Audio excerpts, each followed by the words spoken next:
Hi, thanks for meeting me. Absolutely. Today we're here. This is kind of a little interview before it all, but me and my team, we're going to be kind of doing a behind-the-scenes documentary of your upcoming Underdawgs team. Okay. In that whole season. We kind of heard the story and all that stuff, and the last team you and Devin were a part of was the Airballers, and there was kind of some things going around about that. So we figured it might be an interesting story, kind of keep an eye out on. And Devin gave us permission to kind of follow you guys around for all this. And he kind of mentioned you kind of being a part of this team, management-wise, and kind of helping form this team. So we wanted to get a little pre-documentary interview with you. So first of all, I guess take us to the beginning. How this all kind of started, and what were the talks between you and Devin like? Yeah, absolutely. Hopefully I won't just space out. But so the earlier talks happened, and during the season was going on the Airballers. There was just complications with some teammates. So we had to lose and drop a couple of them. So the hardest part was kind of just like figuring out everybody that could be on this underdog team. Yeah. So even though the talks started like during the Airballer season, it officially didn't happen until like a couple months after, where we were able to like actually talk to some people, make calls, and figure out everybody's schedule for them to join the underdog team. And right now it looks like we did accomplish that goal, so we will have a team set to play this season. That's good to hear. So what kind of like started this between you and Devin of possibly doing another team, especially during a season with, I know the Airball season was kind of rough. Just any like specifics? So me specifically, before I even had a basketball goal, I would have a basketball and I would just dribble it in my driveway and like act like I'm shooting in the hoop. So eventually I got a goal, and in the summertime or spring, fall, when it feels a good day out, I would obviously practice shooting hoops. And then my friend groups, most of them would also enjoy playing basketball. So that's kind of where everything started. And I like playing competitive basketball. So even though the Airballers' journey wasn't like the greatest with the teammates and everything, the part about being competitive was probably just my favorite part. And I loved that so much, I was willing to play again. And I feel like for the Devin's part, I feel he had very much fun playing with his friends. So that this team, I feel like he's surrounded by more people he can get along with. And I feel like everything will just mingle well and go better than last season. Well, yeah, I guess it's the hope, and I wish the best for you guys.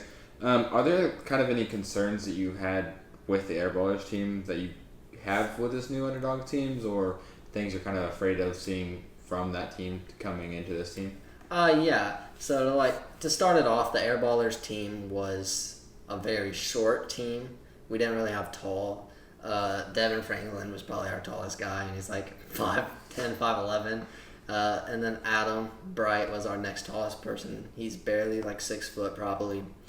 Now going into the season, we probably will still be the shortest team, but I feel like we have more athletic people that can get to the board easier, and maybe stronger people that can hopefully learn to box out so we can actually grab our own rebound. Other than that, just I hope the communication is better. I don't really know everybody on this team like I did on the Airballers, but I thought the Airballers communication was going to be fine as everyone was friends, but as we've shown, like playing with your friends always doesn't go too well. Yeah. So I feel like after the first game and everybody meets each other and gets like their styles of how they play, I think we will do way better than the Airballers. Definitely less concerns about this team than the other one. What kind of expectations for this team do you have, and is this different from your Airballers expectations when being that season? And if so, how? So yeah, my expectations are a little better because into the Airballer season, I didn't really have the highest hopes because, like I said, I've known these people for at least a couple years, each of them, and I know we had no experience in basketball. So that was very concerning, but we have more people coming in and just more people that can bring things to the table. And I know earlier you kind of mentioned how Devin kind of does everybody, but for you, I know it's a little bit different. Do you have any personal concerns with team chemistry for this team? Definitely for the first couple of games, because that's when we realize like who we want for the ball. Like if we need a game winner shot or something like that, we need to figure out the best person to have the ball. So obviously the first games are probably going to be a lot of people just taking shots.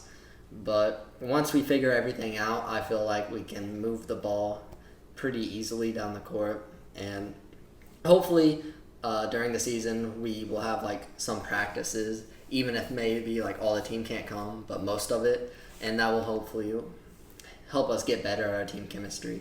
As we didn't really practice too much about team chemistry last time. Even before games, all we would do is just shoot. And even when we try to do like preps, like layup lines, it was stupid and didn't work. But I hope we'll have more time to connect with these teammates and everything.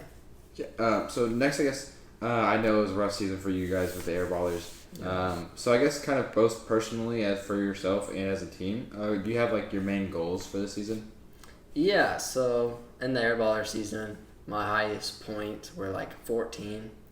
Not very high. I wasn't very like happy with that because I don't know, when I'm just playing like streets, I feel like I shoot pretty easily, and just not having the ball in my hand even when I'm wide open on the wing, which is like my spot, I just didn't get the chance. So hopefully this season people will see me open more often, will actually be looking.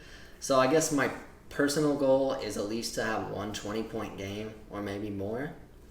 And then for a team goal, I would honestly just like to win 2 to 3 games.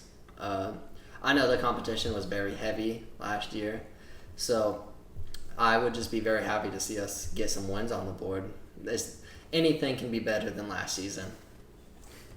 And then I guess kind of for us personally from the documentary team, what are you looking forward to in this documentary, and what do you hope kind of gets captured during the season as the season goes ahead?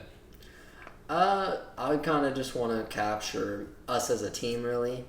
Maybe like our friendships and just having kind of fun. Because I feel like, especially in this league, that's like the most important thing, just to have fun and maybe meet more people. Hope that's what this documentary focuses on, and also it will show us progress. Because hopefully, while you play more basketball, you should get better at it. So I hopefully you'll see that while we go throughout the season, as every player is getting better. Yeah. Okay, so I know it was kind of you guys had some pretty bad losses. Obviously, defense, communication, and kind of all on sharing the ball and all that stuff kind of was not the best. And not only you yourself, but other teammates had kind of talks of just kind of wanting to quit on the team in the middle of the season. I know, like I think probably almost everyone on that team had those thoughts and all that. What's kind of changed for you mentally going into the season, and how have you kind of like? Do you think it can happen again, or do you think it's going to be like a completely different thing for you? So absolutely, the best thing is like it's a fresh start. Not knowing how everyone's going to play is kind of a disadvantage, but also an advantage at the same time. Because anything could happen. They could be more pass-first people and just trying to get others to shoot. But I feel like it will be way better because last time, I don't want to call anybody out, but Peyton Flowers did shoot 50 shots a game, and not even the best player on an NBA team shoots that many during a game. Because, yeah, you might say, oh, I made 30 points, but if you break that down into shots, that's only like 10 threes, because that's all Payne shot was like 10 threes out of the 50, and that's terrible. And I feel like if we don't have a player like that, we average shots, like each person has maybe 5 shots, and then the best people have like a little bit more. And obviously, I hope we feed the hot hand more, because that was a big problem during the airballer season. Once somebody got hot, a specific person and some other people as well would just stop passing the ball to that hot person. But I feel like we just need to focus on that because a streak is definitely can help us in the long game. And I feel because if a person goes on a hot streak and then they don't get the ball for a while, it just can feel different and anything can happen. So I just kind of want to try to focus on the people that are hot.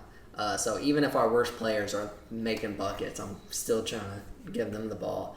So hopefully with the newcomers and everybody, we will give everybody the chance to score. And obviously, if everybody gets the ball, everybody gets playing time, there won't be courtside arguments like last time or people fighting for rotation spots. And that will be way easier on us as a team. Yeah. So another thing, I guess, kind of for you, I know you didn't get the chance this season, and I know it's kind of like been floating around there. I've kind of heard. Is there a chance we could see Jacob taking a tip off the season? I really do want to. Obviously, I don't have the height. I'm usually, or if not, the shortest guy on the team. But I feel like I can jump. And it doesn't really matter if we lose the tip because it's wherever the ball goes and we just chase after it. But I would love to at least tip off one game since I didn't get to do it during the airballer season. Yeah, I think outside of that, I don't think I have any more questions. Other than I do appreciate you being here. Absolutely. Do you have any last words yourself that you wanted to add for the viewers at home? Not really. I don't know if he's going to do it, but if Devin does decide to do game day vlogs again, I do urge you to watch those because they were pretty entertaining last season when we played as the Airballers. But other than that, just wait until this documentary releases, and hopefully you guys enjoy it. Thank you again. Absolutely.